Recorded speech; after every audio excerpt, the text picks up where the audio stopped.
Assalamualaikum, selamat siang anak-anak. Semoga kalian semua dalam keadaan sehat walafiat.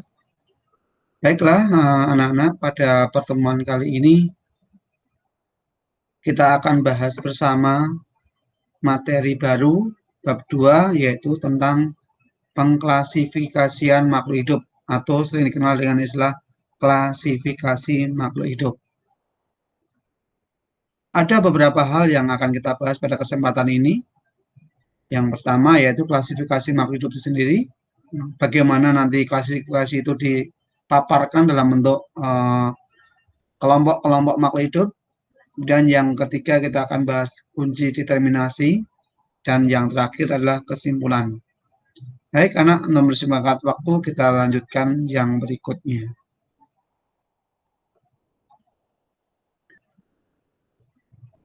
Kalian lihat di tayangan, klasifikasi makhluk hidup atau mengelompokkan makhluk hidup bisa berbagai macam cara atau dasar.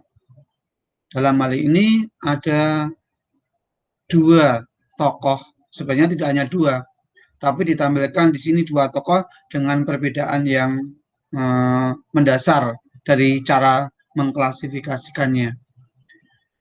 Sejarah klasifikasi pertama disampaikan oleh Aristoteles kurang lebih tahun 384 sampai 322 sebelum Masehi. Aristoteles mengklasifikasikan atau mengelompokkan makhluk hidup berdasarkan bentuk tubuh, berdasarkan tingkah laku, berdasarkan cara gerak. Nah, dasar-dasar pengelompokan ini dikenal dengan pengelompokan secara konvensional. Nah, dalam hal ini kita bisa lihat, ambil contoh misalnya, berdasarkan arah gerak, nanti ada yang berjalan, ada yang melompat, ada yang berlari, untuk hewan daratnya misalnya. Ada yang berenang untuk hewan air, dan ada yang terbang. Nah, untuk lebih jelasnya kalian bisa melihat tayangan berikut. Ini berbagai macam contoh makhluk hidup. Di sini contohnya hewan dengan berbagai macam aktivitas geraknya. Untuk yang kedua, yaitu tokoh yang kedua, yaitu dikenal dengan Carolus Linnaeus. Inilah tokoh pendobrak untuk klasifikasi makhluk hidup. Nah, karena jasanya, dia dikenal sebagai bapak klasifikasi atau bapak taksonomi atau bapak sistematika. Bagaimana Carolus Linnaeus itu mengelompokkan makhluk hidup? Lihat di sebelahnya. Menurut Carolus Linnaeus, dia memberi nama mengkelompokkan makhluk hidup itu berdasarkan aturan namanya binomial nomenklatur. B itu artinya dua. Jadi setiap makhluk hidup minimal terdiri oleh dua kata, yaitu kata bahasa Latin, ya, yang kata pertama menunjukkan genus, kata yang kedua menunjukkan spesies. Nah, kita lihat bagaimana Carolus Linnaeus mengklasifikasi makhluk hidup. Ini contoh dua makhluk hidup, yaitu yang pertama adalah tumbuhan, yang kedua hewan. Untuk tumbuhan diwakili oleh padi, hewan diwakili oleh ikan nila. Menurut Carolus Linnaeus, pengelompokan itu dibagi menjadi tingkatan-tingkatan. Kalian bisa lihat nih, tingkatan yang paling atas, paling besar namanya regnum untuk tumbuhan, dan kingdom untuk hewan. Di bawah regnum ada divisio, sedangkan di bawah kingdom ada phylum. Artinya divisio dan phylum adalah satu tingkatan, setara. Kemudian di bawah divisi ada kelas atau klasis, di bawah phylum juga ada klasis, setara ini. Kemudian takson yang keempat namanya ordo. Demikian juga untuk pada hewannya. Terus sampai ke bawah. Jadi ada tingkatan-tingkatan takson yang dikemukakan oleh Carolus Linnaeus. Yang paling atas secara urut adalah regnum. Untuk pada, saya ulangi, untuk pada tumbuhan, tingkatan paling atas adalah regnum, diikuti oleh divisio, diikuti oleh klasis, diikuti oleh ordo, diikuti oleh familia, diikuti oleh genus atau marga, dan yang terakhir adalah spesies atau jenis. Demikian juga pada pengelompokan hewan.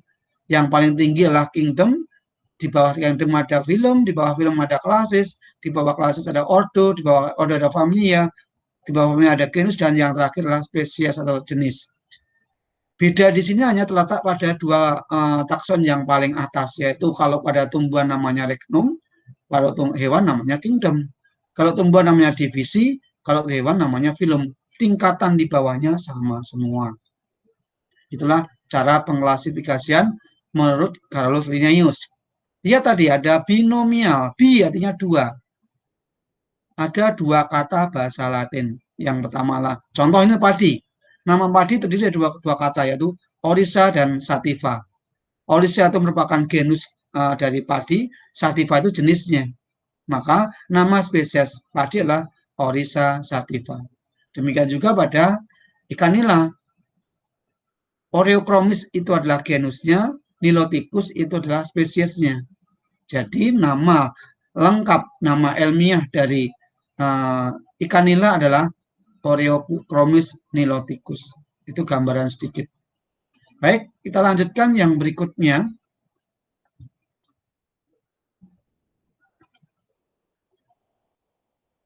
Menurut Carolus Linnaeus, makhluk hidup itu dikelompokkan menjadi 5 kingdom, 5 kelompok besar, yaitu Monera, Protista, Planta, Fungi, dan Animalia. Sekali lagi, ada 5 kingdom atau kerajaan. Nah, sebelum kita bahas satu persatu, kita lihat ciri-ciri umum dari kelima kingdom tersebut.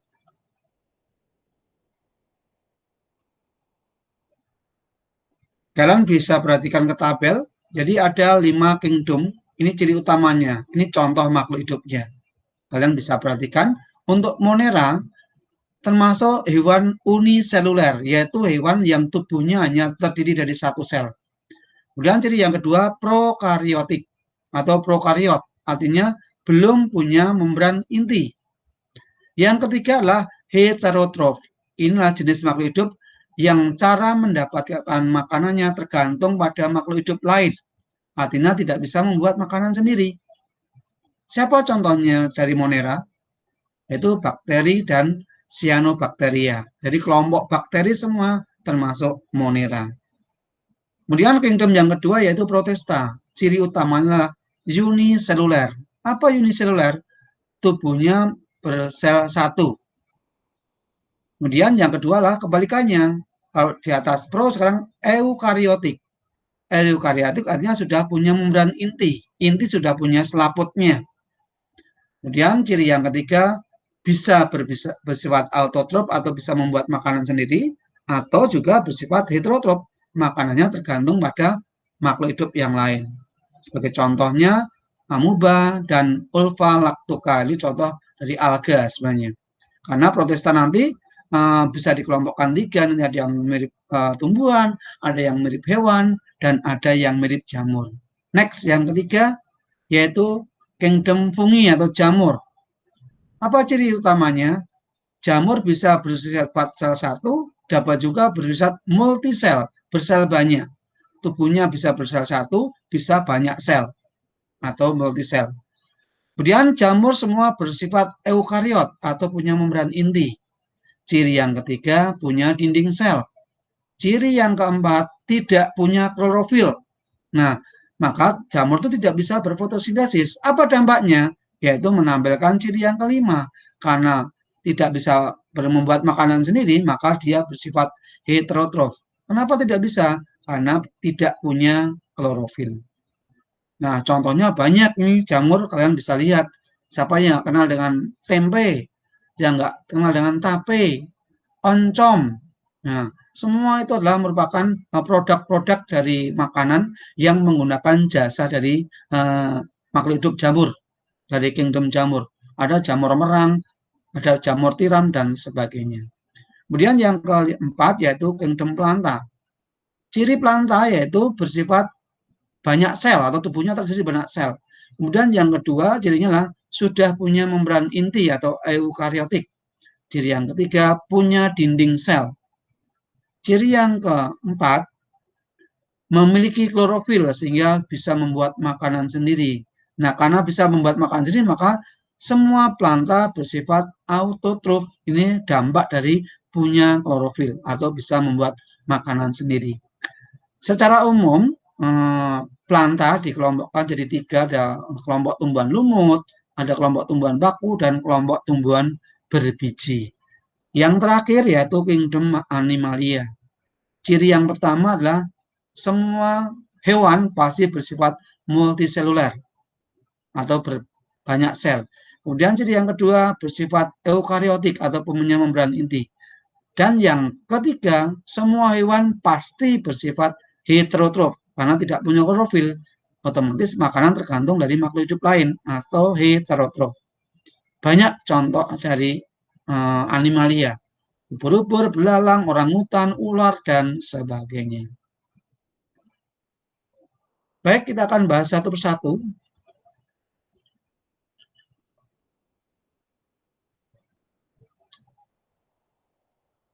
Yang pertama yaitu Monera, tadi saya sampaikan lah cirinya unisel, prokariotik, dan punya membran inti. Maaf, memiliki dinding sel. Nah, semua tadi sampaikan bahwa semua Monera adalah anggotanya adalah bakteri. Nah, cara mendapatkan makanan bakteri dibagi dua. Tadi ada yang autotrof, ada yang heterotrof. Bisa membuat makanan sendiri, tidak bisa membuat makanan sendiri. Yang tidak bisa dibagi dua. Ada yang menguraikan sisa-sisa makhluk hidup atau bersifat saprofit. Ada yang menumpang atau merugikan makhluk hidup lain, yaitu bersifat parasit. Ini contohnya ini. Kemudian dari Monera juga ada yang bersifat autotrof, artinya bisa membuat makanan sendiri. Contohnya adalah cyanobacteria. Ini contoh, kalian nanti bisa ini sendiri. Ini berdasarkan bentuknya, bakteri itu dibagi menjadi 3, ada bentuk bola atau kokus, berbentuk batang atau bacillus, dan bentuk spiral atau spirillum. Itu bentuk bakteri. Baik, kita lanjutkan yang berikutnya yaitu protesta. Tidak saya ulangi, ciri protesta tadi sudah disampaikan, unisel, bisa multisel, punya membran inti, dan bersifat eukariotik. Jadi saya sampaikan protesta dikelompokkan menjadi 3, ada yang menyerupai hewan, ada yang menyerupai jamur, ada yang menyerupai tumbuhan. Protesta berdasarkan cara mendapatkan makanan dikelompokkan jadi 2, ada yang hetero, ada yang auto. Tergantung makhluk hidup lain bisa membuat sendiri. Contohnya ini.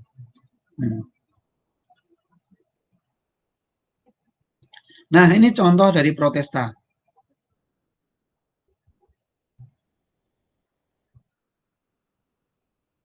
Ini yang mirip hewan. Ini yang mirip jamur. Ini yang mirip tumbuhan. Jadi saya bilang ada yang mirip hewan, ada yang mirip tumbuhan, dan ada yang mirip jamur. Next, yang berikutnya, yang ketiga, yaitu planta atau tumbuhan.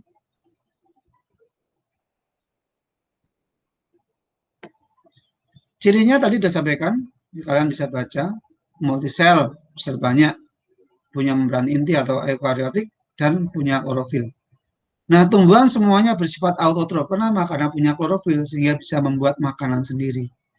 Tumbuhan dikelompokkan jadi kelompok besar, yaitu Bryophyta atau tumbuhan lumut, dan Tracheophyta atau tumbuhan berpembuluh. Ini tumbuhan tidak berpembuluh, ini tumbuhan berpembuluh. Nah, Bryophyta itu contoh nama lainnya adalah tumbuhan lumut. Kemudian yang kedua adalah Tracheophyta atau berpembuluh, punya xilem dan phloem, itu pengertian pembuluh. Kita buka satu persatu. Nah, inilah contoh tumbuhan lumut yang belum punya pembuluh. Dia punya mirip batang, tapi batang yang dilihat di sini bukan merupakan batang yang sebenarnya, karena dia tidak punya alat pengangkutan yaitu xilem dan phloem. Contoh lumut ada beberapa, adalah lumut hati, lumut daun, dan lumut tanduk. Yang kedua dari tumbuhan tadilah kelompok berpembuluh. Nah, tumbuhan berpenuh itu dikelompokkan jadi dua, ada Pteridophyta dan ada Spermatophyta. Yang pertama adalah Pteridophyta, yaitu tumbuhan paku. Kalian bisa lihat, nih contohnya lah suplir, nama kerennya Adiantum cuneatum atau Adiantum sp. Kemudian lah paku ekor kuda atau dikenal dengan Equisetum dobile namanya. Kemudian kelompok yang kedua adalah Spermatophyta, tumbuhan berkumpul yang kedua atau dikenal dengan tumbuhan biji. Nah, berdasarkan kondisi bijinya dibagi dua, ada yang bijinya itu terbuka atau gimnos, ada yang bijinya tertutup atau anios. Kita buka satu persatu. Inilah yang gimnos, yang terbuka. Nah, kita lihat bijinya kelihatan ini. Contohnya lah biji melinju. Biji melinju itu kelihatan di luar. Maaf, ini salah ini. Ini harusnya melinju atau Ginetum ginemon ini. Salah ketik di sini, bukan Pinus melecusi. Ini yang pinus. Ini yang pinus. Jadi biji-bijinya kelihatannya runjung namanya. Nah, runjung. Ini semua adalah merupakan contoh tumbuhan berbiji terbuka. Sekali lagi, ini bukan pinus tapi adalah melinju.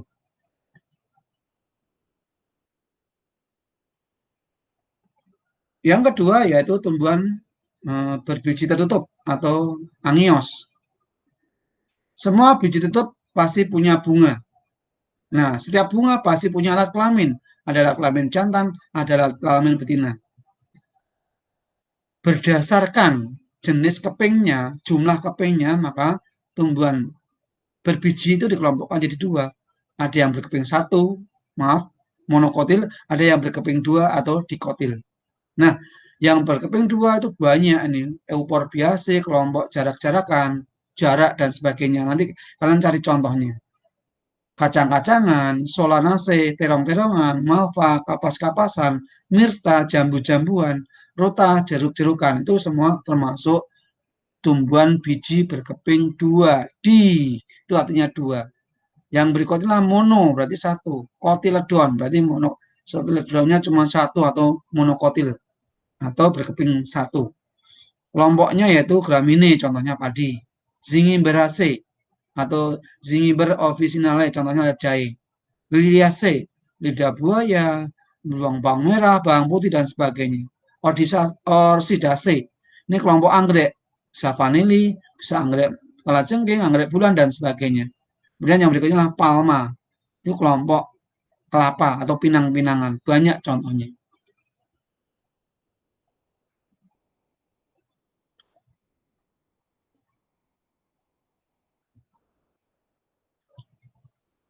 Baik, kita simak berikutnya yaitu perbedaan antara tumbuhan dikotil dan monokotil bisa dilihat dari bijinya, bisa dilihat dari perkecambahannya, bisa dilihat dari batangnya, bisa dilihat dari daunnya, bisa dilihat dari akar dan dari bunganya.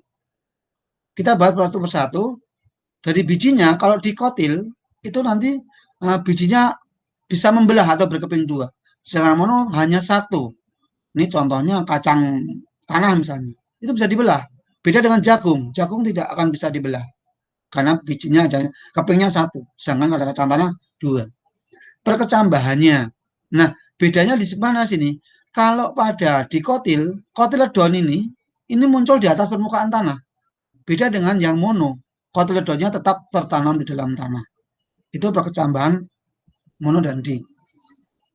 Yang berikutnya dari batangnya. Susunan jaringan pengangkutannya. Kalau pada dikotil teratur ya. Sedangkan monokotil menyebar atau tidak beraturan. Yang dalam xilem, yang luar floem. Pembatasnya namanya adalah cambium.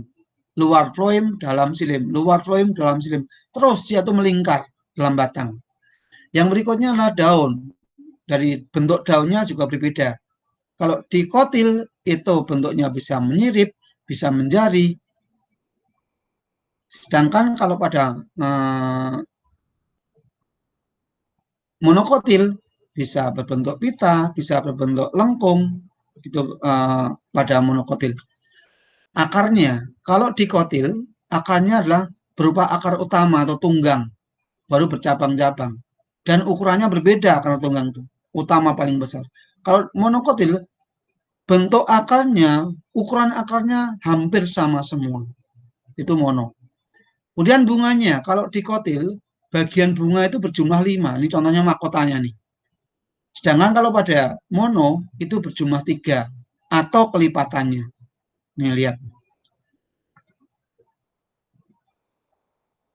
Baik, kita lanjut yang berikutnya.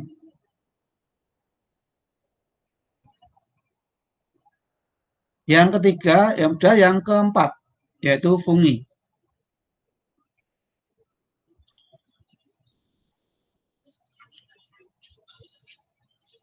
Cirinya jelas, ada yang bersel satu, ada yang bersel banyak, sudah punya membran inti, tapi tidak punya klorofil. Nah, karena tidak punya klorofil, maka fungi itu bersifat heterotrof, tergantung pada makhluk hidup lain makanannya. Nah, heterotrof bisa bersifat parasit, saprofit, menguraikan sisa makhluk hidup. Misalnya, jamur itu tumbuh di kayu-kayu lapuk. Nah, kayu lapuk itu sudah mati, jadi tidak merugikan dari tanamannya. Tapi jamur juga bisa hidup menumpang atau parasit pada makhluk hidup yang lain. Banyak ini. Baik, yang berikutnya.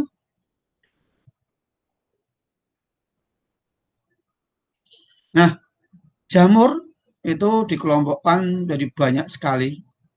Ada 5 kelas. Nah, Chytridiomycota, ada Zygomycota, ada Glomeromycota, Ascomycota, dan Basidiomycota. Mycota itu artinya jamur. Jamur.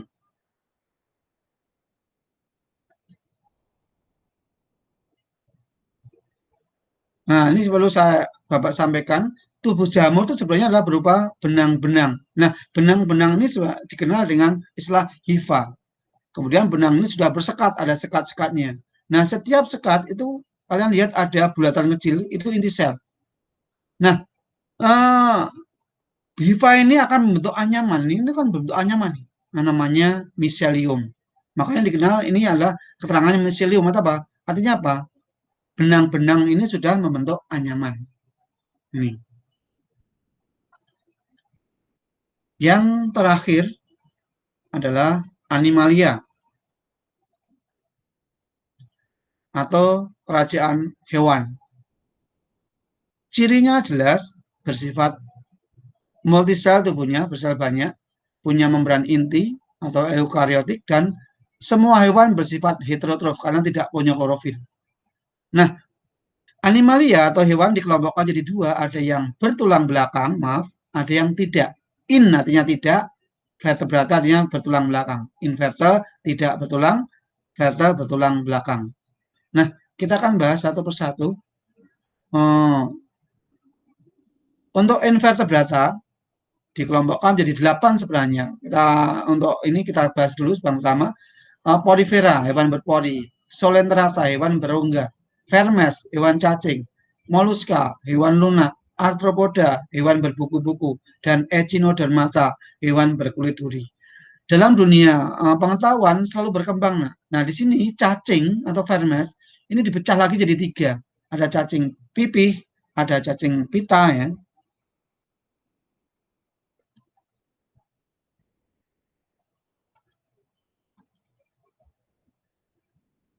Ada cacing pipih, ada cacing gilik, dan ada cacing gelang. Maaf, cacing dikelompokkan jadi 3 lagi. Pipih, gilik, gelang.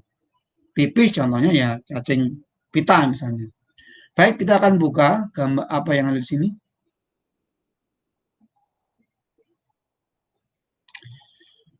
Ini contoh hewan atau animalia.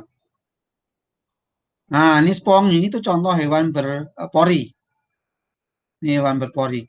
Kemudian di sinilah ubur-ubur atau Aurelia sp, contoh hewan berongga. Kemudian Dugesia atau planaria, contoh cacing. Kemudian Achatina fulica atau bekicot, ini contoh hewan lunak. Disoteria carolina atau belalang, contoh dari hewan berbuku-buku atau arthropoda. Dan yang ke-6, Theone breirus atau dikenal dengan terimang, mentimun lamut. Nah, kelompok dari hewan berkulit duri. Kemudian yang kelompok kedua nama animalia adalah vertebrata atau hewan bertulang belakang. Ini dikelompokkan jadi 5 kelas: Pisces, amfibi, reptil, aves, dan mamalia. Baik, cepat saja.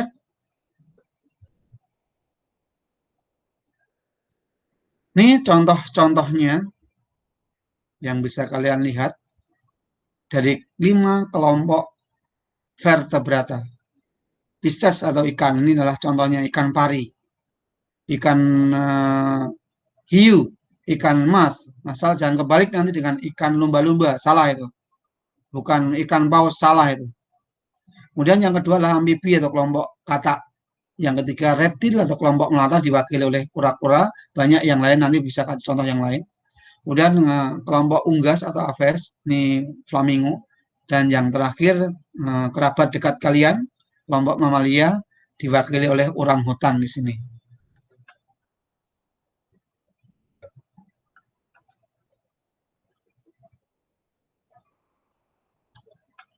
Baik anak-anak, demikian tadi klasifikasi tentang makhluk hidup. Yang berikutnya kita akan coba membuka kunci determinasi. Apa sih kunci determinasi? Kunci determinasi sebenarnya memuat ciri-ciri suatu makhluk hidup yang berpasangan, biasanya kebalikannya. Pasangan seri pernyataan yang mendeskripsikan karakter fisik atau ciri-ciri fisik berbagai macam makhluk hidup. Nah, pasangan ini biasanya pasangan yang berlawanan. Ini dari pengertian kunci determinasi. Selagi nanti memuat ciri-ciri makhluk hidup. Kalian bisa lihat contohnya ini. Kita belum tahu kasih namanya apa ini. Ini contoh kunci determinasi. Nih, yaitu memuat langkah pertama, langkah kedua, langkah ketiga, 4, 5, dan seterusnya. Yang jelas, di sinilah memuat langkah-langkah yang harus diikuti untuk mencari ciri-ciri dari suatu makhluk hidup. Misalnya, kita ambil contoh tadi, misalnya, kita mau lihat contoh makhluk hidup yang ke-1, 2, 3 misalnya. Yang ketiga, kita belum ini loh. Kalau ini adalah secara harafiah kita langsung nyebut, oh itu hewan ini. Tapi kita bisa mencari ciri-cirinya melalui kunci determinasi. Kita lihat. Langkah yang pertama, apakah hewan tadi memiliki kaki kurang dari 10? Iya atau tidak? Nah, kalau iya, nah, kalian pilih langkah yang pertama, yaitu 1A. Nah, setelah 1A, lanjutkan di langkah yang kedua. Kalau itu kamu milih yang A, 1A. Kalau kamu milih yang 1B, lanjutkan langsung ke langkah ketiga. Jadi melompat langkah 2. Nah, kalau yang pertama lanjutkan langkah 2, nah nanti kita ciri lagi. Apakah memiliki satu bagian tubuh yang berbentuk oval, hewan tadi? Nah, kalau iya, ya lanjutkan langsung ke 4. Langsung ke 4. Kalau tidak ya, berarti pilih yang kedua, yaitu 2B. Memiliki 2 bagian tubuh yang berbentuk oval. Ini yang kita pilih. Nah, karena kita milih 2B, lanjutan 2B yaitu langkah ke-5. Nah, kita lihat langkah ke-5. Melewati langkah 3 dan 4, langsung ke-5. Karena ini mengikuti aturan yang ada pada langkah-langkah ini. Nah, langkah ke-5 yang sesuai dengan hewan tadi adalah, hewan tadi ternyata memiliki cakar penjepit seperti pada kepiting, seperti pada udang. Nah, jadi hewan tadi termasuk namanya apa? Kalajengking. Jadi apa ciri kalajengking? Memiliki cakar penjepit, memiliki 2 bagian tubuh yang berbentuk oval, memiliki kaki kurang dari 10. Nah, itu cirinya. Berarti kunci determinasi dari kalajengking adalah 1A, 2 B, 5A. Itu cara menentukan kunci determinasi. Nah, 1A tadi apa? 2B tadi apa? 5A tadi apa? Memuat ciri-ciri dari makhluk hidup yang kita cari. Contoh tadi, 1A, kaki kurang dari 10. Kita lihat coba. Nah, kakinya ternyata kurang dari 10, hanya kakinya 8. Betul berarti.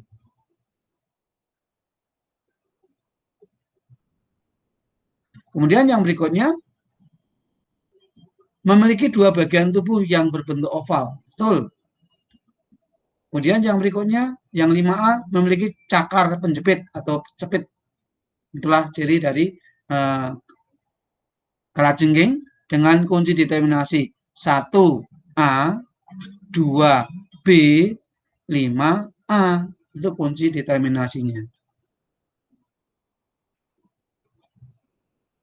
Baik, anak-anak, demikian penjelasan kali ini, bahasan kali ini tentang klasifikasi makhluk hidup. Semoga kalian paham semuanya. Untuk lebih paham lagi, kalian nanti bisa melihat materi yang Bapak kirim melalui link WA bisa atau melalui Google Classroom. Demikian anak-anak, kurang lebihnya mohon maaf. Wassalamualaikum warahmatullahi wabarakatuh.